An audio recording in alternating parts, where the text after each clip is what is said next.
Well, this episode is going to be a little different. I'm posting something before I actually have the last 2 weeks ago video. It's been a crazy couple of weeks for me.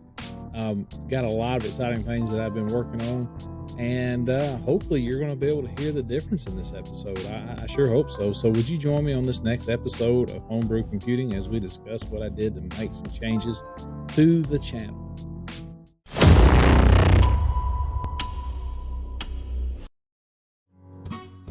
All right, before we start on this week's episode, let's talk about the coffee of the month. My son just recently got back from Nicaragua, and when he come home, he brought home some coffee from that place. And guys, we opened it up today, and it's absolutely amazing. So what is it? It's Cafe Las Flores, and it is unbelievable coffee. I never dreamed coming from Nicaragua that we would have such fantastic coffee, guys. They do have a website. It's cafelaflores.com. So if you're looking to try out a bag of new coffee that's from a different country, this is the first time I've ever had coffee outside of the United States. Guys, this is fantastic coffee. So give them a try. So go to cafelaflores.com and pick you up a bag. Well, welcome back to Homebrew Computing. So as I said in the introductory video part of this video, I made a slight change to the channel. It's nothing huge, but I hope it's one that you will notice right off the top. So I decided that it was time to learn about how microphones actually work and how to start getting the best quality audio that I can possibly give you guys. And I had gotten a few constructive criticisms about the audio. Either A, it was too loud, or B, it was too quiet. And I am trying to figure that out. So my wife, when we were sitting out watching the river flow by when we were in Pigeon Forge, she said, "Why don't you go ahead and pick out a Father's Day present for yourself?" I guess she probably seen that I was looking at a lot of stuff on Amazon, and she said, "No more than $100." I said, "Awesome." I said, "There's some microphones that I have been looking at, and I really would love to get a good microphone and actually learn how to use those." And so I ended up settling on these two different ones, and I'll pull those up real quick. Let me get that pulled up. So I was looking at this Hypercast, HyperX Quadcast USB condenser mic. This gets really high reviews. It's a lot of people use it. They praise it. There's some out there that say it's terrible, worst thing they ever use, but the vast majority of people give it really good reviews. And I said, well, I don't want to just settle on the first thing. And I kept researching and looking around. And of course, you probably seen in the thumbnail that the microphone itself, but I ended up settling on a Rode microphone. I did go with the XCM-50. It is a USB condenser microphone as well, and it got really good reviews. Now, of course, reviews are everybody has them. They have their own opinions about stuff, but guys, this microphone, when I took it out of the box, I felt like I purchased a quality product. It's all metal casing. It's heavy. It just feels like a good microphone, kind of like the ones that you would use in a professional setup. And so I felt really good about this microphone. And I spent this past weekend when I wasn't running back and forth between Nashville and home to get my son or go to Bon Jovi's new bar that he opened up in Nashville. JBJ is what I think is what he called it. And I did a lot of research on how to actually make this microphone sound the best I could.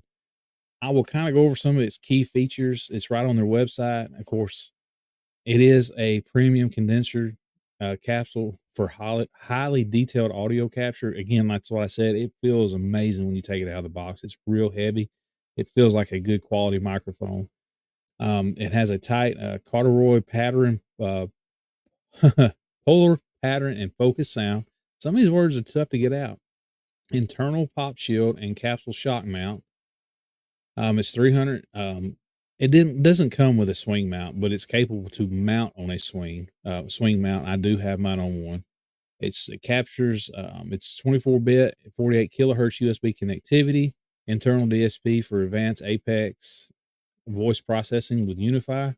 I'm assuming using their software, which I'll explain here in a minute. You get some of these features.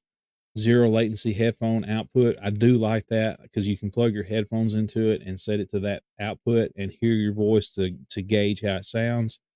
And you also get a desktop tripod, a USB-C cable, and headphone extension cable included, so you can run the cable out a little bit further. So all in all, guys, so far I'm very happy with the quality of this microphone. Only time will tell how it will hold up and how it records. and I've listened to myself, but I'm really not 100% sure how it sounds, and I'm kind of leaving that up to you guys. So let's talk about the couple of videos that I watched this week. Um, let's talk about this one real quick. This guy says make any sound mic sound expensive in OBS. So I took that as a challenge. It's where I started. I'm not using their Unify software just yet because there's not many videos that I found were very useful on everything that it has to offer, but there are tons in OBS. And I started with this guy, the video nerd, and his video is very informative. There's a couple things I felt he missed on that this next video kind of covered. And he does. He takes the Hypercast, this guy right here, little brother, called the HyperX Solo Cast, and he does. He takes that $49 mic and makes it sound amazing. I mean, it's 49 bucks and it sounds like a professional microphone.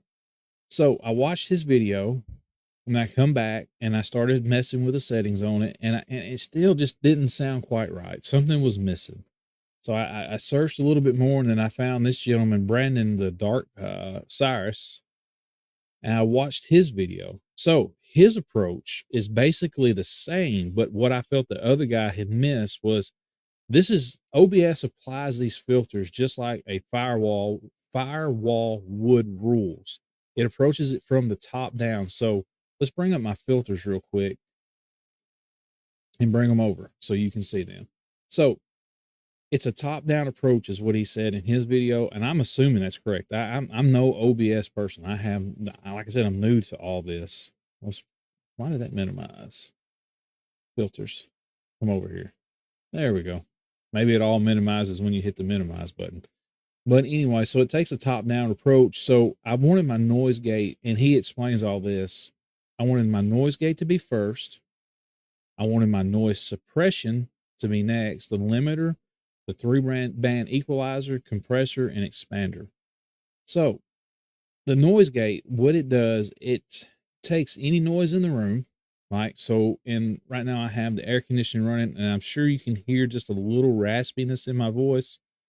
And that is probably from what the noise suppression's not taken out, but it sets a close threshold, which that's when the mic's not picking up anything. So you want to get your noise floor. So you kind of want to just be quiet and turn everything on that possibly could be going, like clicking your keyboard, the air conditioning. It's raining outside right now, and you don't want the mic to actually engage until that certain dB is passed. So it's not constantly sitting there recording the background noise. And then at a certain dB level, it engages. So when my voice reaches a certain level, so it's set at negative 43, that's when the mic actually engages and starts recording me. And it's not constantly picking up all the background noise. It is really cool. So I'm going to bring OBS over and let you see how it kind of works. And I will be quiet so you can watch the microphone go down.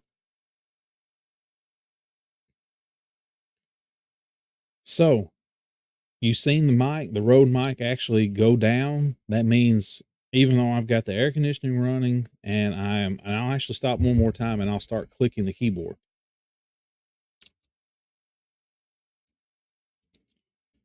Now it is picking it up a little bit.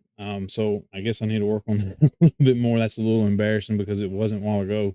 So, hey, it's live test, but it happens. But you can actually take that clicking out if you want to. I guess I need to adjust my noise gate a little bit more. It must not. Let's adjust it up a little bit. Let's go to 39 dB, 36. Let me be quiet.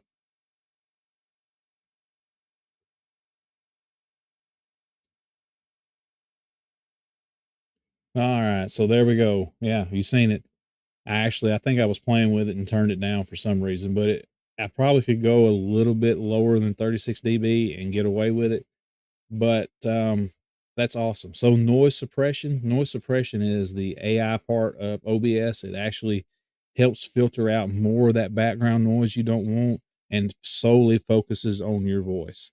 The limiter, he puts his limiter below it, and I may do that. I may go back and put it below the compressor again. Um, it's like the last catch. So if your voice gets too much and it peaks too high and the compressor can't catch it all, it's, it's like the last catch. So let's go over the 3-band equalizer real quick. So it's just like that. It's your high, mids, and lows. So if your voice is sounding a little shallow, you need to add some more depth to it. You crank the lows up. And I like the high side of stuff. So I've got my highs up a little bit more probably than most broadcasters do. And then mids, it's a little funny. The guy in the first video making my sound expensive, he explains it better than I can. So watch his video. And then the compressor's really neat.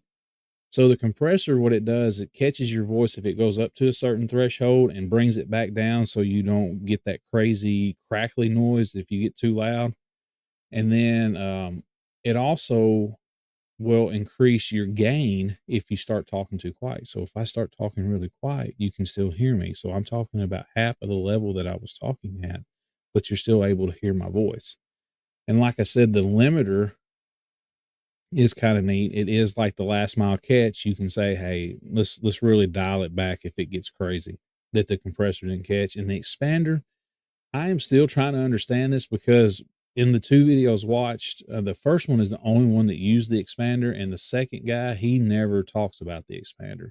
So I'm still trying to learn all of these filters and what each one of them do.